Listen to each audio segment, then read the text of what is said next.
Eto, pakinggan natin itong isang balitang ito. Putragis to si Lacson talaga. Malakas talaga tama sa utak nito eh.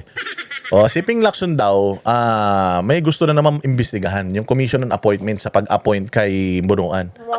Gago.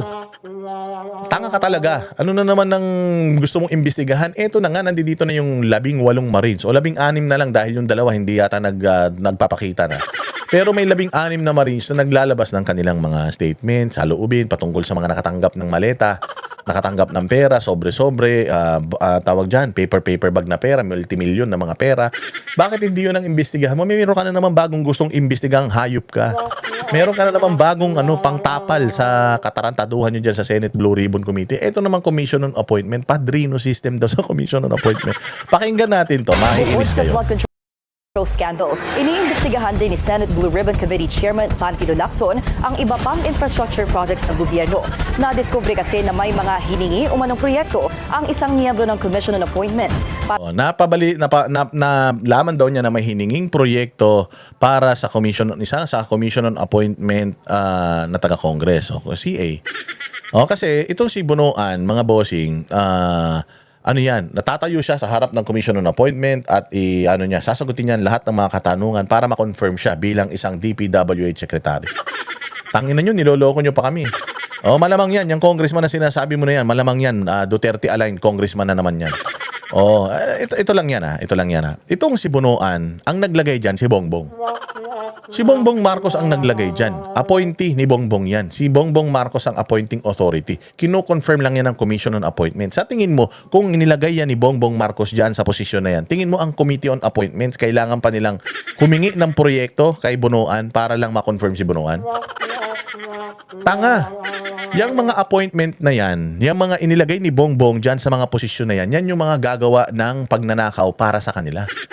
Ito akin lang to. Malamang mali ako. Pwedeng mali ako. Pero inilagay ko yan sa posisyon na yan for the purpose na sa DPWH mangungulimbat ng pera yan na ipapadeliver sa amin. Yun na nga yung sinasabi nila ng mga 18 Marines, sila Gutesa eh. Yun na nga yung sinasabi ni Zaldico eh. Nilagay si Zaldico dyan sa Congress para yung pera ng Pilipinas putangin na nakawin at ibigay dito sa magpinsan na ito. At ang nagdi-deliver yung mga Marines na yan, 100 mahigit na mga Marines na yan.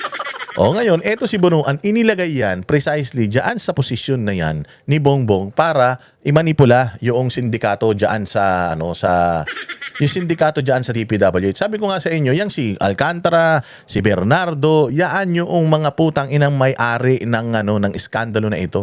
Sila ang talagang promotor ng katarantaduhan dyan sa DPWH. DPWH lang yan. Meron ding Alcantara at Bernardo sa ibang mga ahensya ng gobyerno na nagpo-procure tayo o may pera na involved. Pero dito sa DPWH, tatlo ang satanas dito. Yan si Bunuan, yan si Alcantara at saka si Bernardo. Pero si Alcantara at Bernardo, ibang mga administrasyon pa, tarantado na yan, dalawa na yan.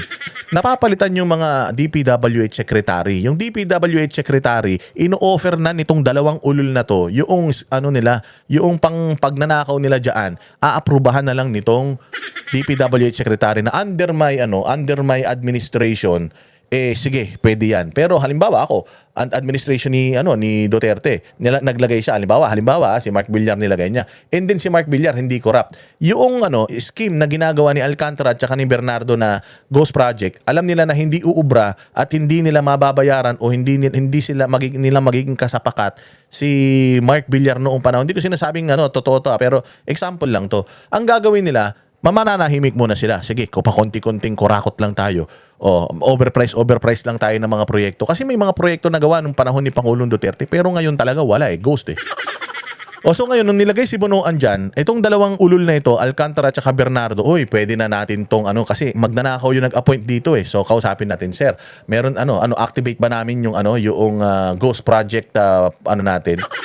Scheme natin, yung tawag dyan, yung basta scheme, yung scheme natin, i-activate ba natin? Sige, activate mo. Kaya activated na naman yung mga ulul na yan. So depende sa administrasyon eh. The corruption in DPWH has been there for the longest time. Or since forever, nandiyan na yung yung corruption na yan. Depende sa administrasyon kung i-activate yung corruption na yan o hindi. Kapag hindi inactivate, magtatrabaho matino mga yan. Pero pag inactivate mo, magnanakaw yung mga yan. Ganyan ang ginagawa. So si Yusek Bernardo at si Alcantara, yan talaga ang salot sa lipunan. Yan yung may hawak nung ano na yan, kung paano ninanakaw ang pera, ino-offer lang nila yan sa mga politiko. Tapos yung mga politiko na inoferan nila, putang ina ngayon, nilalaglag nila. Mga nakakulong ngayon yung mga politiko na yan, or pwedeng makakulong yung mga politiko, tapos sila, state witness, tarantado. Sila ang pinuno dyan, sila ang utak. Gago, di ba? Tangin na, sabi ko nga sa inyo, lokohan portion talaga itong mga nangyayari na ito. So ngayon, si Bonoan inilagay dyan for that reason. Anong sinasabi nito? Ang pinsan ni Bongbong Marcos si Martin Romualdez. Do you think kung napilit nga ni Martin Romualdez pumirma yung mga pumirma sa impeachment ni VP Sara, ito pa kaya i-appoint lang to, ilan lang yung commission on appointment member ng CA diyan sa Congress, hindi ba kayang sabihan ni Romualdez yan na hoy, confirm niyo yan kasi diyan manggagaling lahat ng mga malita natin. O hindi ba? So kalokohan na naman tong ginagawa ni Ping Lacson na to, parang baliw talaga to Kung ano-ano iniimbestigan, eto na nga completos recados yung isinusumbong ng Marines kung hindi niya imbestigan, tas etong katarantaduan iniimbestigan para lang masabi may ginagawa siya Para sa confirmation ni dating DPWH Secretary Manuel Bonoan. Ang detalye sa Agenda Weekend Report ni Dexter Ganibe ng Abante. Nasa hot seat ngayon ang isang miyembro ng Commission on Appointments noong 19th Congress kasunod ng revelasyon ni Senate President Pro Tempore at Blue Ribbon Committee Chairman Ping Lacson. Ang alam ko 19th Congress Committee on Appointment, alam ko si Marcoleta membro niyan. Si Marcoleta na naman target mo siguro. Tuwing na kasi sa pagkalkal niya ngayon sa listahan ng mga flood control at iba pang infrastructure project na umano'y hinihingi ng isang panel member ng CA kapalit ng pagkumpirma kay nooy DPWH Secretary Manuel Bonoan. Good afternoon. The first meeting of the Committee on Public Works and Highways. Sabi sa inyo ang target niya si Marcoleta na naman dahil si Marcoleta Committee on Appointment. So gusto na naman palabasin nito ni Pinky na si Marcoleta ay humingi ng pera o proyekto kay Bonoan. Kapalit ng pagiging ma-appoint si Bonoan. Di ba? Ngayon, ito si Rodante Marcoleta. Sa tingin mo na impluwensyahan ba ito ni Romualdez para i-appoint si grupo man yan, hindi lang naman siya lang mag-isa. So pwedeng siya ayaw niya, pero 10 ng mga kagrupo niya gusto, taasan ng kamay yan di ba?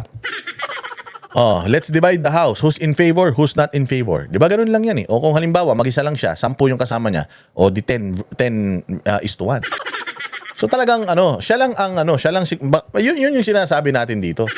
Na ito na naman, papunta na naman ito doon kay Rodante Marcoleta. Nasasabihin na naman niya, corrupt na naman si Rodante Marcoleta. So gagawa siya ng paraan just to destroy Marcoleta. Pero, putsang ina, nag-fishing activity siya. Fishing expedition pala, activity. Fishing expedition. Nag-iimbestiga siya para madiin si Marcoleta. Pero eto na yung sa mga 18 Marines, ready na sila. Eto na kami, sir. Gusto na namin. Go na. Tara na. Ayaw naman niya. Walang hiya talaga. So ito, si Marcoleta na naman ang target niya. Of the Commission on Appointments in the first session of the 19th Congress is hereby called to order. November 22, 2022 nang isailalim sa CA confirmation si Bonoan, kung saan chairperson ng CA Committee on Public Works and Highways si nooy Sagip Well, according dito sa aking kaibigan, ang members daw ay si Villafuerte, Aurelio Gonzales, Isidro Ungab, Marcelino Libanan, Dan Fernandez, Johnny Pimentel, Rodolfo Albano, Cesar Herrera, Eduardo Gullas, Jervil Luistro, Adrian Amatong, Ruth Mariano. Wala naman pala si Marcoleta. Bakit si Marcoleta pinakikita nyo dyan? Di ba? Ayun yung members yun yung members. Wala namang Rodante Marcoleta dito. 19 Congress to, Committee on Appointments Wala naman si Marcoleta. Diyan kasi sa Senate, si Cynthia Villar, Bongo, Bato de la Rosa, Tolentino, Marcos, Bong Revilla, Grace Po, Joel Villanueva, Rizon Tiveros, Juan Migsubiri, Escudero. Ayun na. Baka ilalaglag na naman ni Ping dito si Escudero at saka si Bong Revilla. Sasabihin na naman nila na yung mga taga-Senate na member ng Commission on Appointment humingi kay Bonoan ng proyekto. Baka si Revilla na naman ilalaglag niya rito, si Villanueva at saka si Escudero dahil nandito sila Pati si walang hiya naman talaga So wala sa CA si Marcoleta, pero tingnan mo dito sa bilyonaryo yung pinapakita si Marcoleta. Bakit hindi naman according dun sa nakita kong listahan hindi wala si Marcoleta ron, pero bakit si Marcoleta nandito? Marcoleta na naman. Party List Representative Rodante Marcoleta. Ang mga miyembro noon mula sa House of Representatives ay sina Bacolod Representative Greg Gasataya, Iloilo 4th District Representative Perjedel Biron. Wala yung mga yan. Iba yung, so iba yung tinitingnan ko, ganun. House of Representative members, so some of the House members included. Wala yung mga sinasabi na yan eh. Oh, but anyways, paniwalaan natin to. Balita ito eh. So si Marcoleta pala talaga. Wala doon sa listahan ko kasi tinignan ko lang kay sa Google. Oh, sino yung Committee on Appointment 19 Congress? 19 Congressman yun. Oh, 3 years man lang yung 19 Congress. Oh, wala si doon, wala si Marcoleta, wala din mga sinasabi mga pangalan na yan. Pero diyan sa report ng bilyonaryo meron. Ewan ko, sino pa talagang nagsasabing totoo? Congressman Albert Garcia, Oka Malapitan, Lani Mercado Revilla, Jordin Jesus Romualdo at Manuel Sagarbarria. Sa isang panayam ngayong Sabado, sinabi ni Lacson na lumabas ang impormasyon habang patuloy siyang nag-i-inspeksyon kasama ang kanyang staff sa flood control project sa iba't ibang bahagi ng bansa. Sus! Nag-i-inspection kapag gagastos ka pa. Oh, meron na ito na sinasabi ng Marines, oh. Pakikinggan mo na lang, sasalain mo na lang, gigisahin mo na lang sila sa committee mo, hindi mo magawa. Bakit? Damay kayo? Damay yung ibang mga senador dyan? Ha? Bakit? Ano? Hindi nyo kaya? Wala pala kayo eh. Para matukoy kung alin ang posibleng maanomalya o guni-guning proyekto. Saad ni Lacson na may impormasyon siyang hawak na sa pagdinig ng So yan na may impormasyon mong hawak. Puro ka impormasyon na hawak. Meron ka impormasyon na hawak na 70 plus na mga congressman ang contractor. Putangin lang yan hanggang ngayon. Wala kang pinatawag dyan sa Senado. Oh, hindi ba? May privilege speech ka pang nalalaman na ganun. Pucha, kala namin talaga magtatrabaho ka sa Blue Ribbon Committee. Yung pala, kinuha nyo lang kay Marcoleta yan para pagtakpan itong mga hudas na ito at yung mga kalaban nyo dyan sa Cavite. Matrabaho ninyo. Yang si Bong Revilla para trabahuhin ninyo dahil alam ninyo ang mga Revilla sa Cavite malalakas. Ang mga Lacson, mga taga Cavite yan. Ang mga Rimulya, taga Cavite yan. Kaya kita mo, tinitira dyan sa Cavite, dalawa. Si Barzaga at saka ang mga Revilla. O ano ba kasi ang plano ng Lacson, Tolentino at saka ng mga Rimulya dyan sa Cavite? Makuha ninyo yung Cavite, matanggal ninyo yung mga Barzaga at saka yung mga Revilla. Ay talaga, sasama ng mga ugali nyo eh. CA sa confirmation ni Bunuan bilang DPWH Secretary, naging kasangkapan ang confirmation para makapag-appropriate o makapagsingit ang hindi pa niya pinapangalanang CA member. Yan na naman sa hindi pinapangalanan. Dito nga sa 18 na Marines, pinangalanan na nila lahat ng mga dinilibera nila. Iimbestiga mo na lang. So, gawaing Boying Rimulya din yung ginagawa mo na meron akong intel na nung panahon ni Pangulong Duterte, may na-deliver, pero hindi ko pwedeng pangalanan. Ganon din ang ginagawa mo. Ano yan? Magkaklase kayo? Ano yan? Parehas kayo ng script? Kakapal ng mga mukha na itong mga to, no? Pero sabi ni Lacson na galing kay dating DPWH Undersecretary Roberto Bernardo ang impormasyon. Galing na naman sa putang ina nito yung impormasyon. Ito nga ang satanas eh. Yan nga ang demonyo eh. Yan nga ang totoong magnanakaw sa pera ng taong bayan eh. Mantakin mo, sila yung naglalaban ng pera sa kasino. Sila yung nagbubuo ng bulto-bultong pera dyan sa ibabaw ng mga bilyaran.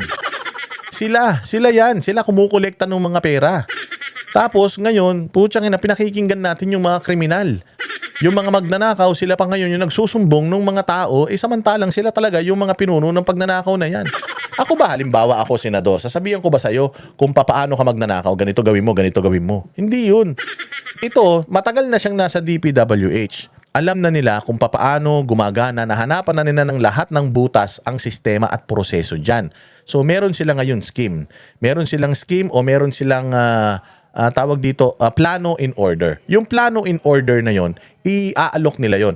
Mr. Senator, meron ako dito. Meron ako ditong project na ready na, pwede ba kitang gamitin? Tapos bibigyan na lang kita ng komisyon. Gagamitin kita kasi may request kang project, bibigay ko sa iyo yung proyekto, pero bibigyan kita ng komisyon. Itong proyekto na to, uululin namin. Ghost project to. Kami rin naman ang mag-a-approve, kami rin naman ang pipirma, kami rin naman ang magbibigay ng kung kaninong mapupunta ito na contractor. So gagamitin lang namin yung pangalan mo dahil meron kang request, gagamitin lang namin yung request mo. Okay sa'yo? So ngayon, ako naman, senador, medyo ano ba yan? Malinis ba yan? Sige. Pwede nga, niloko nila yung senador eh. Sinabi nila senador na, sir, okay itong project na to. Tuloy ito.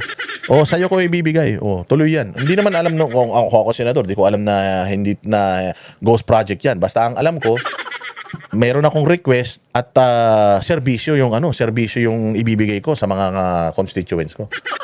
Di ba? So itong scheme na to, dyan sa DPWH, itong mga to ang arkitekto, sila talaga ang gumawa. O sila talaga ang merong alam kung paano gagana itong katarantaduhan, inaalok lang nila yan. Inalok nila sa DPWH, inalok nila sa head, inalok nila sa speaker, baka inalok din nila sa presidente, o kung kanino man. No. Tapos i-activate lang sila, o sige, go yan, hindi kayo mababasyo. O kaya gagawin nila, nagkabistuhan, putsang inang yan, bumagyo, bumaha. Kasi kung hindi naman bumagyo at bumaha, hindi naman namatay yung maraming tao, hindi naman lalabas tong issue na to. And again, this is just the tip of the iceberg. Marami pang mga corruption sa Pilipinas na dapat na binabantayan natin, pabantayan natin. Dahil yung 805 billion na dinideliver netong mga militar na to, hindi yan dyan lang sa flood control. Nagkaroon lang sila ng idea na baka sa flood control kasi ito na lumalabas na Malaman-laman namin, putya yung pera pala na inaano ni Zaldico, akala namin galing sa negosyo niya, walang hiya, siya palang appropriations. Pera pala ng Pilipinas yan, pera pala namin, ang bigat ng binubuhat namin, binabala sa mga congressman, sa mga senador, tapos walang hiya, wala kami nakukuha, binigyan kami ni Bonoan, 3,000 lang. Pera namin yan, tax namin yan. Etong mga to, ang mga may kasalanan talaga yan, yung Bernardo, yung Alcantara, kaya nga yan ginawang state witness dahil lahat ng mga dinideliveran nila ng pera, lahat ng mga idinamay nila sa kanilang sindikato, dinamay lang yun yung mga inilalaglag nila para marami ang maipakulong.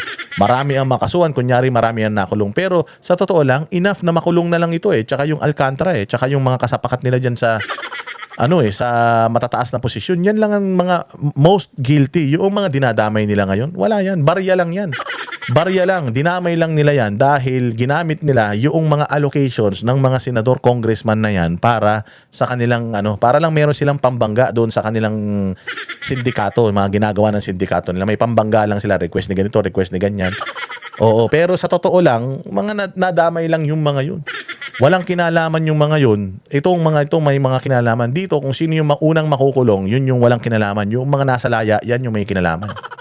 Kaugnay ng pagsasamantala ng di pinangalanang kongresista na humingi ng mga proyekto kay Bonoan kapalit ng kumpirmasyon nito.